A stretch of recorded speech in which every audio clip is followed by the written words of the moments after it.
Tambalan na!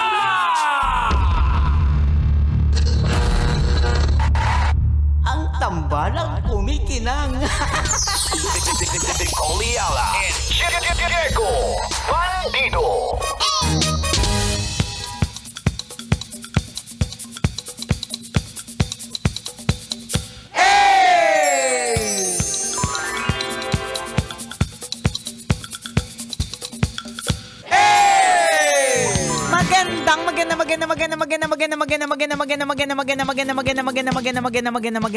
Magandang tanghali, kumikinang na ulo, Diego Bandido. Diego! Diego! Diego! Go, Diego, go! Magandang tanghali at welcome back, kumikinang ina! Aha!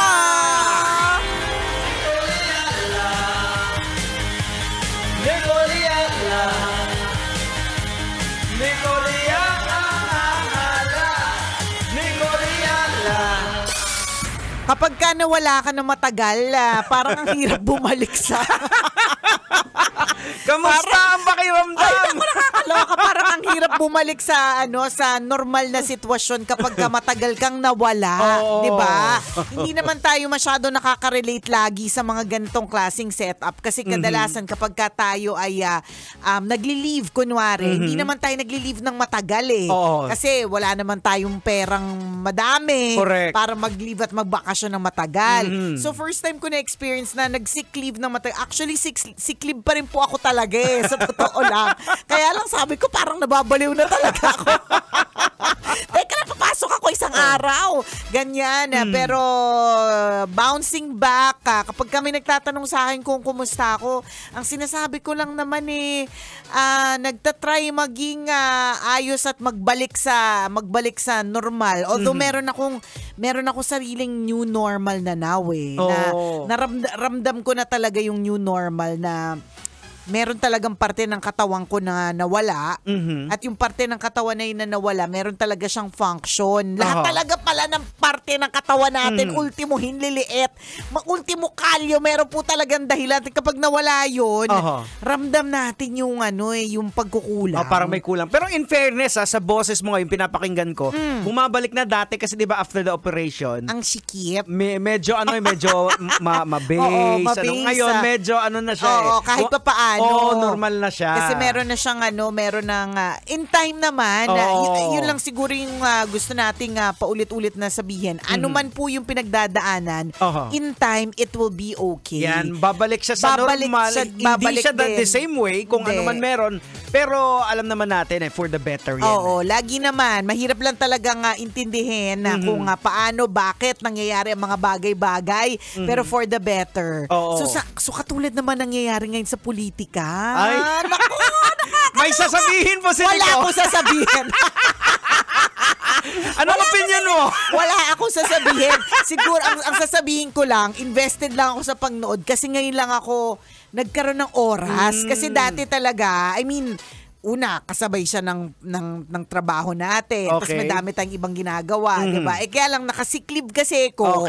So meron akong oras na makinig at saka yung talaga bang tutukan. Dati kasi hindi ko naman natututukan. Safe ka na. Oo, yun lang. Yun lang, gusto ko lang maging safe sa aking mga answers. At ang aking opinion ay kailangan laging meron po tayong dalang popcorn. Kasi hindi parang talaga, alam mo, there was one time na nanonood ako na talagang literal, naglabas ako ng chichirya. Sabi na asawa ko, bakit kami chichirya? Sabi ko, alam mo yung mga ganitong klaseng panoorin, kailangan nito ng chichirya.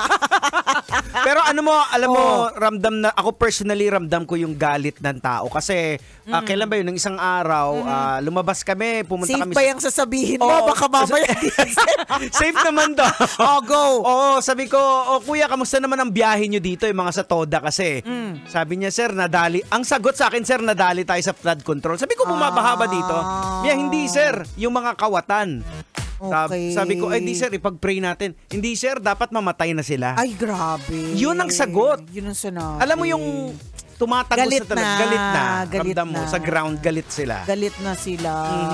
Sino naman ding hindi magagalit dun sa mga sa mga nangyayari naman kasi talaga. O Yun bakit naman ano bang nangyari? Hindi. Sino naman parang Ayoko mag-talk. 'Di ba? Pero gets ko lang din naman na parang siguro yung mga tao parang napapagod na din. Naiintindihan din naman talaga natin. And we hope and we pray na meron talaga siyang patunguhan. Kasi yun naman yung halimbawa, meron akong kausap kahapon. Sabi niya, at nitong kausap ko, sabi niya, pag ito wala pa nangyari, ibig sabihin parang sabi niya, napalagpas pa. Oo, parang napalagpas pa. Sabi niya to opinion na to. Hindi ko to opinion. Okay, safe ka opinion dyan. opinion po to ng kaibigan ko. Kumbaga parang ang sinasabi niya is, hindi ko na alam kung dapat pa ba akong bumoto next time. Yun yung sinabi niya. Na parang napaisip din ako na, yun lang sinabi ko, diba? Kasi gusto ko simple lang ako. Diba? Eto nga, akala ko parang kasi screenshot lang yung pinost. Akala ko joke lang. Alin ba? May pinost kasi na yung South Korea, tinigil na yung 28 billion na dapat ipapautang sa atin kasi sa risk na baka makurap lang. So hinanap ko pero yung news hindi article. naman natin alam kung totoo. Legit yung nasa Inquirer siya. So imagine mo pero mag-double check kayo ha, kasi tandaan nyo po mag-double check po kayo ng mga facts kasi may mga kumalat po na anak ko si Alex Ayala. Sabi ko na sa iyo. At ang ama ay si Noel Unga Ayala. At siguro isa pang ama, sana din namin yun na si Joey Ayala. At ginawa namin siya sa Ayala Boulevard. Sabi ko na sa iyo. Pero dapat mag-verify ng facts. Kailangan. Kasi ang dami pong screenshot, memes, mga ganyan. Tapos, hindi na po natin alam kung ano ang AI, kung ano ang deepfake, kung ano yung true lalo at walang halong eklavu. Kaya ako, ni-research ko, hinanap ko kagad yung website ng Inquirer, which is nandun nga siya. And ano yun, opinion lang ba siya? Hindi, talagang balita talaga siya eh. Kasi 'di ba, magkaiba din po yung article na opinion siya ng writer versus facts. May ganun din. So, kailangan mag-ano din po tayo kasi minsan opinion lang pala siya nung nagsulat. Hindi siya talaga yung tunay na nangyayari. Ayan. So, dapat mag-verify. Correct. Sa mundo po ngayon na ang dami na pong information, naku, sinabi mo pa. verification is very important. Ay, nito na lang isang araw, may kumalat kasi na video na may nasusunog na truck. So, 4 na bumbero yung pumunta, parang support ata yun. Dito, sa may 4 na bumbero pumunta. Pagdating doon, hindi nasusunog yung truck. AI lang pala. Tingnan mo. Yung truck, the same truck, nandun lang, nakapark. Pero kasi ang kumalat kasi, nasusunog siya. Tingnan mo yan. Grabe. Gamitin naman po natin sa maayos. Alam mo, sa totoo lang, hindi lang naman yung government, yung tao mismo. Yes, it takes two to tango. So, maski yung mga tao, meron din po tayong ambag. Kasi, halimbawa, kunyari, implementing rules. Pero tayo din mismo, hindi natin na sinusunod. Tama. Tayo din mismo, naghahanap ng padrino. Aminin nyo na yan. Yung pagboto na lang natin diba? So, hindi natin pwede lahat laging ituro dun sa kanila. Tayo din mismo, sa totoo, meron po tayong ambag. Tsaka ingat din po tayo sa mga, di ba, pinapanood natin yung mga sa camera, sa Senate. Ingat din po tayo sa mga nilalabas na information. Huwag tayo basta maniniwala kasi accusations lang wala pang proof eh. Kumbaga, totoo yan na baseless pa. Ika nga, basis lang sa kwento ng mahaba pong proseso yan. Kaya siguro yung sinasabi ng mga tao, wag nating bibitawan kasi sa totoo, taon po yan ha. Abangan natin. Hindi po yan, nako, basta sinasabi ko po sa inyo, taon po yan. Tsaka yun nga, tama si Jake sa sinabi niya, wag po tayo agad na mag-judge base dun sa mga, minsan kasi grabe naman ang sakit basahin yung mga sinasabi ng mga tao. Hindi pa naman talaga napatunayan. Sa totoo. Inakusahan lang. Parang alam nyo po ang pinakamahalaga, asan po ang ebidensya. Yun di ba? Yun yung mahalaga kasi accusations lang po talaga ang lahat ng mga bagay-bagay. Pero isa lang yung malinaw dyan, may nagsisinungaling. It's their words against dun sa kalaban. Yun talaga. Sino ba nagsasabi ng totoo?